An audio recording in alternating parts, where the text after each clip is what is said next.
Yang pertama yakni khilafah, konsep khilafah Islamiyah. Khilafah berarti pergantian terhadap pendahulu, baik bersifat individu maupun kelompok. Khilafah adalah lembaga pemerintah Islam yang berdasarkan pada Al-Quran dan As-Sunnah. Khilafah merupakan medium untuk menegakkan agama dan memajukan syariah. Menurut Taqiyuddin An-Nabhani, khilafah ialah kepemimpinan umum bagi kaum muslimin seluruh dunia untuk menegakkan hukum-hukum syariah Islam dan mengemban dakwah Islam ke seluruh dunia. Pemerintah seperti yang dipraktikkan oleh Nabi Muhammad SAW dan Khulafaur Rasyidin, yang mana ciri khasnya ialah menjalankan syariat Islam dan jabatan kepala negara dipegang oleh seorang khalifah yang diangkat oleh umat melalui sumpah setia. Menurut Diyauddin Ar-Rais, khilafah adalah pemerintahan yang berdasarkan musyawarah demokratis di mana pemimpinnya diangkat melalui pemilihan yang dilakukan oleh rakyat, dan setelah ia dipilih menyampaikan pertanggungjawabannya kepada rakyat secara terikat dengan hukum Islam, dan rakyat berhak untuk meluruskan, menentang, atau melengsarkan jabatannya jika menyimpang. Selain itu, menurut Imam Baidawi, Al-Mawardi, dan Ibnu Khaldun, khilafah adalah lembaga yang menggantikan fungsi pembuat hukum, melaksanakan undang-undang berdasarkan hukum Islam, dan mengurus masalah-masalah agama dan dunia. Berdasarkan beberapa pengertian di atas, dapat disimpulkan bahwa khilafah adalah pemerintahan yang menegakkan hukum-hukum syariat Islam. Khilafah merupakan sistem pemerintahan yang lahir dari Islam. Sistem ini dipraktikkan oleh Nabi Muhammad SAW dan Khulafaur Rasyidin. Tidak ada yang spesifik dari pemerintahan khalifah ini. Namun, hanya dijelaskan beberapa unsur dari khilafah, antara lain QS An-Nisa ayat 59 yang berarti, "Hei orang-orang beriman, taatlah kamu kepada Allah dan taatlah kepada Rasul dan kepada pemimpin atau ulil amri di antara kalian." Selain itu,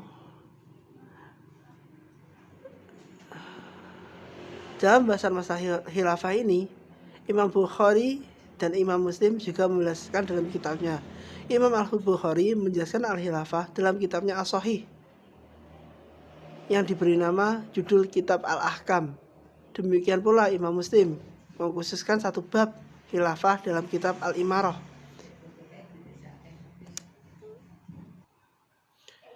Dalam penjelasannya, beliau misalnya bahwa Nabi Muhammad SAW mendirikan masyarakat yang teratur dalam bentuk sebuah negara. Nabi SAW sendiri yang menjadi pemimpin dan panglimanya. Beliau bermaksud agar negara dan peraturan itu berlanjut terus-menerus. Suatu pemerintahan disebut negara Islam atau khilafah ketika memenuhi beberapa prinsip dan kriteria. Prinsip pertama yang harus diyakini adalah bahwa seluruh kekuasaan di bumi ini ada pada kekuasaan Allah. Yang kedua, yakni bahwa syariah Islam telah ditetapkan oleh Allah untuk membimbing umat manusia dalam menjalankan fungsi khilafahnya di bumi ini.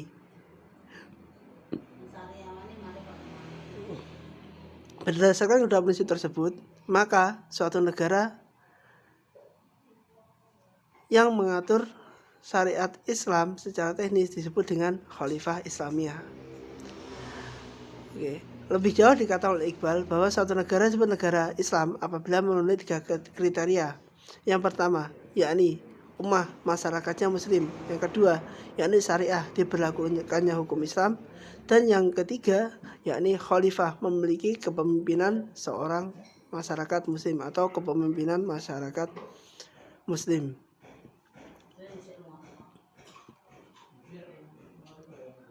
Selain prinsip-prinsip tersebut, khalifah juga memiliki tujuan yang telah dicontohkan oleh Rasulullah SAW ketika menjadi seorang pemimpin. Seperti yang pertama, menegakkan keadilan kepada semua manusia.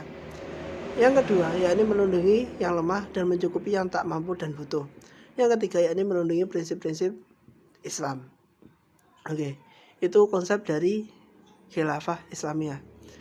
Lanjut kepada dalil Al-Quran dan Sunnah tentang khalifah Islamiyah. Sebenarnya tidak ada dalil spesifik tentang khalifah di dalam Al-Quran dan Al-Sunnah. Namun di dalam Al-Quran disebutkan kata khalifah sebanyak 2 kali, yakni di ayat 30 surat Al-Baqarah dan juga Al-A'raf ayat 69. Dalam Al-Baqarah yang berarti, ingatlah ketika Tuhanmu berfirman kepada para malaikat, sesungguhnya aku hendak menjadikan seorang khalifah di bumi. Menurut Mustafa Al-Maraghi, khalifah adalah makhluk yang Allah ciptakan sebagai pengganti dari makhluk sebelumnya untuk melaksanakan perintah Allah terhadap umat manusia. Sedangkan Ibnu Katsir mengartikan ayat tersebut bahwa khalifah adalah orang yang dapat memutuskan berbagai masalah pertengkaran yang terjadi dan membela orang yang teraniaya dan menegakkan hukum segala perbuatan yang keji dan mungkar. Selain itu, dalam Al-A'raf yang berbunyi, artinya, dan ingatlah oleh kamu sekalian di waktu Allah menjadikan kamu sebagai pengganti-pengganti yang berkuasa sesudah lenyapnya kaum Nabi Nuh, dan Tuhan telah melebihkan kekuatan tubuh dan perawakanmu daripada kaum Nuh itu. Lanjut di surat Al-Naml ayat 69 yang berarti, dan yang menjadikan kamu manusia sebagai khalifah di bumi, apakah di samping Allah ada Tuhan yang lain? Amat sedikit kamu mengingatinya. Menurut para musafir, yang dimaksud dengan menjadi manusia sebagai khalifah ialah menjadikan manusia untuk berkuasa di muka bumi. Selain itu, ada juga hadis Nabi yang menjelaskan tentang khilafah, yang artinya, telah bercerita kepadaku Muhammad bin Bashar, telah bercerita kepada kami Muhammad bin Ja'far, telah bercerita kami kepada Syu'bah dari Furat Al-Qasas berkata, aku mendengar Abu Hasim berkata, aku hidup mendampingi Abu Hurairah radhiyallahu anhu selama 5 tahun, dan aku mendengar dia bercerita dari Nabi Muhammad SAW yang bersabda, Bani Israel, kehidupan mereka selalu didampingi oleh para nabi. Bila satu nabi meninggal, akan dibangkitkan nabi setelahnya, dan sungguh tidak ada nabi sepeninggal aku. Yang ada adalah para khalifah yang banyak jumlahnya. Para sahabat bertanya, apa yang baginda perintahkan kepada kami? Beliau menjawab, penuhilah baiat kepada khalifah yang pertama, lebih dahulu diangkat, berikanlah hak mereka kepada Allah, akan bertanya kepada mereka tentang pemerintahan mereka. Itu dalil-dalil tentang khilafah. Assalamualaikum warahmatullahi wabarakatuh. Baik, di sini saya akan melanjutkan penjelasan dari Mas Atta mengenai absurdisme khilafah Islamiyah. Mungkin sudah menjadi rahasia umum bahwa sampai hari ini ada dua ideologi besar yang terus bertarung di bumi atau terus bermusuhan, yakni liberalisme yang bersistem demokrasi dan Islam dengan keagungan sistem khilafahnya. Pertentangan isu yang marak terjadi dan menjadi polemik berkepanjangan adalah masalah khilafiyah. Adapun cara atau dalam menyikapi masalah atau persoalan khilafiyah seperti ini haruslah disikapi dengan bijak dan terus mengedepankan persatuan. Terdapat ranah yang masih dianggap abu-abu dan belum diketahui apakah bentuk pemerintahan yang cocok terkhusus untuk Indonesia, apakah tetap dalam ranah Pancasila atau khilafah Islamiyah. Maka dalam hal ini yang tidak boleh adalah memperdebatkan masalah pemerintahan yang cocok untuk diterapkan oleh suatu negara yang tidak berujung dan harus ditoleransi bersama. Karena Islam bukanlah ajaran yang mengajarkan kebencian ataupun permusuhan seperti terorisme dan perbedaan pendapat yang menjurus ke fanatisme. Hal tersebut tentu membuat Islam mudah disetir oleh pihak-pihak yang tidak menyukai Islam. Adapun dalam beberapa perspektif mengenai khilafah Islamiyah, romantisme tentang kejayaan Islam pada masa-masa klasik menjadi acuan dalam menciptakan konsep negara Islam dengan anggapan bahwa berbagai konsep negara yang dicoba untuk ditawarkan oleh dunia saat ini, salah satunya adalah demokrasi, adalah termasuk sistem yang kufur dan tidak akan memberi manfaat sedikitpun bagi suatu negara dan kelangsungan hidup manusia. Nah, dalam hal ini khilafah menjadi nomenklatur nomenklatur yang tidak tergantikan. Oleh karena itu, hal demikianlah yang kemudian menjadi sebuah perhatian krisis. Karena pada dasarnya pemikiran khilafah yang coba atau ditawarkan lantas tidak begitu saja diterima di permukaan atau oleh orang-orang dari Islam itu sendiri maupun orang-orang dari non-Islam. Walau terlihat bahwa konsep negara Islam yang dibangun dapat dikatakan konsep yang cukup membuka wacana dengan segala aturan negara dan perundang-undangannya. Namun bagaimanapun dalam hal ini berada dalam situasi dilematis, di mana setiap konsep yang berhadapan dengan ideologi yang telah mapan dan terbangun sebelumnya dalam hal ini adalah bentuk negara, pasti akan menimbulkan pro dan kontra. Apalagi sistem kenegaraan yang berkembang saat ini dapat dikatakan tidak seragam, seperti antara penerapan sistem bernegara di Indonesia dan Malaysia saja. Meskipun dalam satu rumpun Melayu, tapi keduanya berbeda dalam penerapan sistem negara. Walau keduanya adalah negara yang mayoritas penduduknya Islam terbesar di dunia, akan sangat sulit mempersatukan keduanya. Berdasarkan pemaparan tersebut, akan sangat menarik untuk dilihat bagaimana sistem khilafah yang dihambur-hamburkan atau dilontar-lontarkan dengan kesesuaian sistem yang diinginkan oleh Rasulullah SAW, sekaligus mencoba menimbun-nimbun terkait baik dan buruknya sistem khilafah tersebut. Apakah jika diterapkan saat ini dalam upaya menghasilkan pemimpin yang islami, dan apakah Islam akan selalu identik dengan label nama. Hal ini mengingat ada substansi dari suatu sistem tertentu yang tidak dapat dikatakan bertentangan dengan nilai-nilai keislaman. Akhir-akhir ini muncul beberapa kelompok yang mengusung semangat radikalisme dan ingin mendirikan negara kekhilafahan untuk menggantikan dasar negara dan menanamkan ideologi yang menolak atau mengabaikan keberagaman, atau biasa yang disebut dengan ISIS, atau negara Islam Irak dan Suriah. Nah, ini dalam hal ini menimbulkan guncangan di berbagai negara di Timur Tengah, tidak terkecuali di Indonesia. Semangat untuk mengusung kekhilafahan ini muncul di berbagai wilayah Indonesia juga. Salah satunya kemarin ada ormas yang bernama Hizbut Tahrir juga mengeklaim bahwa dirinya adalah pejuang khilafah, memandang bahwa bentuk pemerintahan dan ideologi yang diusung oleh Indonesia ini adalah keliru atau kufur, karena menurut mereka sistem pemerintahan yang ada atau ideologi Indonesia harus digantikan oleh sistem ideologi kekhilafahan atau khilafah Islamiyah. Hal ini tentu sangat menimbulkan konflik yang sangat kompleks baik dalam ideologi maupun dari segi hukum. Melihat khilafah adalah sistem pemerintahan yang dianggap oleh pendirinya sesuai dengan aturan Allah, karena didasarkan pada aturan atau hukum Al-Quran dan hadis, yang selalu saja ayat Al-Quran yang dipahami ini tidak mendalam atau kurang bijak dan ditempatkan pada konteks yang tidak benar pula, yakni termasuk di Quran surat Al-Maidah ayat 44, surat Al-Maidah juga ayat 45, dan Quran surat Al-Maidah ayat 47 yang berbunyi itu hampir sama, yang artinya adalah siapa yang tidak berhukum dengan apa yang diturunkan oleh Allah maka termasuk ke dalam golongan-golongan orang yang kafir, fasik, dan zalim.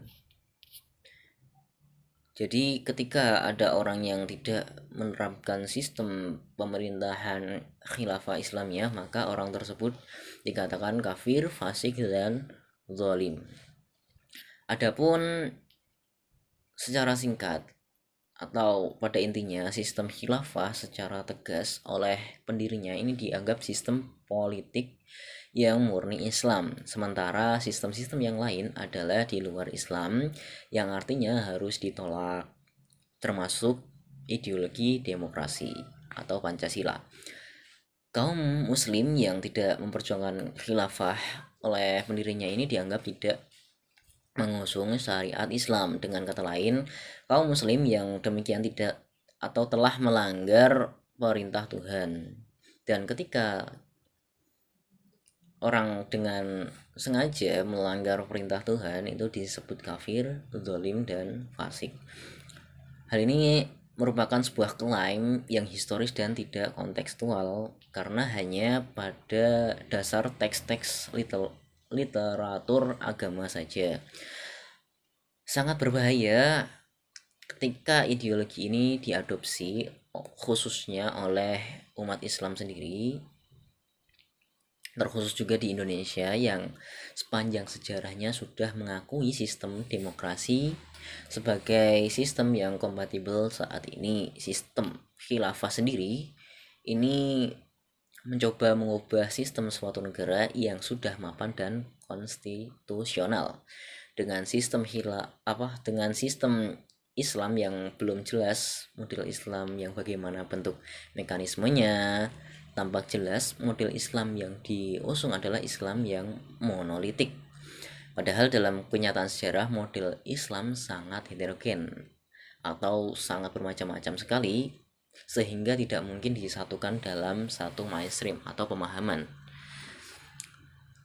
Hal ini juga melihat dari berbagai mazhab yang ada. Mazhab pun juga berbeda-beda, pemahamannya juga berbeda-beda. Selain mengubah sistem negara, sistem khilafah ini juga mencoba menyatukan dunia Islam dalam satu pemimpin. Ide yang sama ini juga gagal diwujudkan oleh Jamaluddin Al-Afghani melalui konsep pan-Islamisme.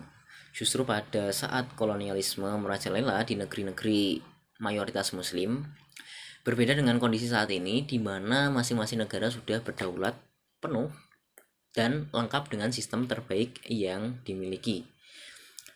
Dalam artian ide penyatuan ini terasa absurd dan hanya membuang-buang tenaga. Akan tetapi lebih baik jika para pengusung khilafah ini ikut aktif memperbaiki yang ada tanpa perlu mengubahnya ke sistem baru. Lagi pula jika kita beranggapan bahwa sistem khilafah adalah murni dari Islam, kenapa Rasulullah Shallallahu Alaihi Wasallam dalam salah satu hadisnya justru mengatakan khilafah setelah saya pada umatku hanya selama 30 tahun. Setelah itu adalah kerajaan-kerajaan. Ini ada di hadis riwayat Tirmizi. Yang artinya bagaimanapun, biarpun setelah 30 tahun itu para penguasa-penguasa tersebut menyebut dirinya sebagai khalifah, dalam kenyataan mereka adalah para raja yang mewariskan atau para pemimpin yang mewariskan kekuasaan secara turun-temurun. Jadi ketika ada para pendiri khilafah saat ini merujuk kepada 4 khilafah setelah Rasulullah, sistem pemilihannya pun tidak jauh berbeda dengan apa yang kita sebut saat ini dengan sistem demokrasi. Contoh seperti halnya Abu Bakar misalnya, beliau dipilih melalui jajak pendapat dari seluruh Madinah. Kemudian Umar bin Khattab juga dipilih melalui jalur yang tidak lebih atau tidak kurang lebih sama, hanya lebih dipersempit saja melalui perwakilan para sahabat yang tergabung dalam satu tim khusus. Kemudian Utsman dan Ali juga melalui prosedur yang demokratis. Maka akan sungguh aneh jika para pendiri khilafah ini menyebut sistem demokrasi Indonesia tidak sesuai dengan aturan atau sistem Allah Subhanahu wa taala. Apalagi mereka mengklaim bahwa sistem khilafah ala mereka merujuk pada khilafah 4 atau Khulafaur Rasyidin. Sementara Rasulullah mengatakan bahwa setelah khilafah 30 tahun yang ada adalah sistem kerajaan. Kalau misalnya ditanya apakah sistem di Indonesia ini atau ideologi di Indonesia ini sudah menerapkan perintah Allah, jawabannya sudah. Apakah semuanya diterapkan?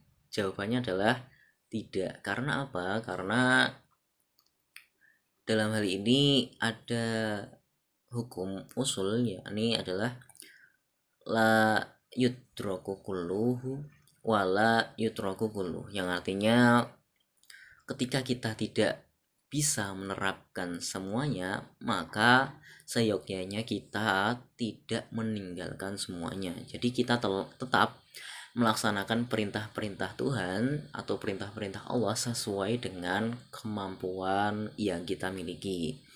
Mungkin cukup itu, sekian dari saya, kurang lebihnya mohon maaf. Wassalamualaikum warahmatullahi wabarakatuh. Bismillahirrahmanirrahim. Assalamualaikum warahmatullahi wabarakatuh. Di sini saya Ahmad Akil Azizi, NIM 9321327911, akan melanjutkan penjelasan dari teman-teman, yakni yang berjudul Teori Usul Khilafah Islamiyah dan juga pandangan ulama terhadap Khilafah Islamiyah. Yang pertama yakni teori usul Khilafah Islamiyah yang dibukukan oleh Ali Abdul Razik. Ali Abdul Razik merupakan seorang ulama yang dilahirkan pada tahun 1888 Masehi, tepatnya di provinsi Almania, kota Bani Wizar.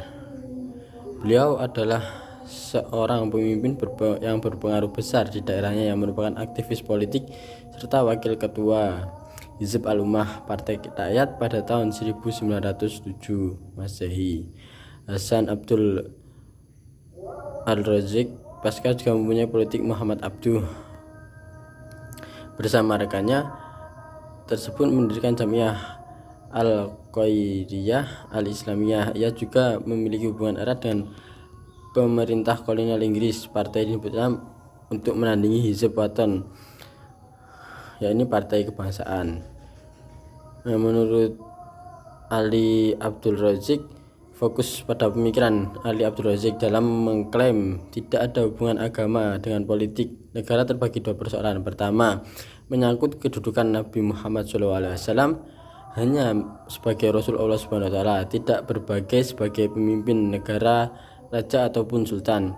Menurutnya, umat Islam beranggapan bahwa Rasulullah SAW berhasil mendirikan negara baru di Madinah. Menurut mereka, Rasulullah SAW segalanya bagi umat Islam, di samping pemimpin agama juga pemimpin negara. Tetapi menurutnya Nabi Muhammad SAW hanya seorang utusan Allah SWT untuk menyampaikan risalah agama kepada umat tanpa bermaksud mendirikan sebuah negara. Nabi Muhammad SAW tidak mempunyai kekuasaan duniawi, negara atau pemerintahan. Tugasnya hanya mendirikan negara Madinah, tidak terlepas dari kepentingan kerasulannya. Nabi SAW tidak mendirikan pemerintahan dalam arti politik atau sesuatu yang mirip kerajaan. Nabi Muhammad SAW seorang nabi seperti pada Nabi sebelumnya, tidak pernah mengajak umatnya mendirikan sebuah negara atau pemerintahan. Ali Abdul Razik menegaskan hal tersebut. Ali Abdul Razik mempertegas pendapatnya itu dengan mengutip berbagai ayat Al-Quran, antara lain adalah di dalam surat Al-Isra ayat 17, terus ayat surat Al-Furqan ayat 25, ayat 56, yang berarti, dan tidaklah kami mengutus kamu melainkan hanya sebagai pembawa kabar gembira atau pemberi peringatan. Dan juga masih ada yang memperkuat anggapan Ali Abdul Razik.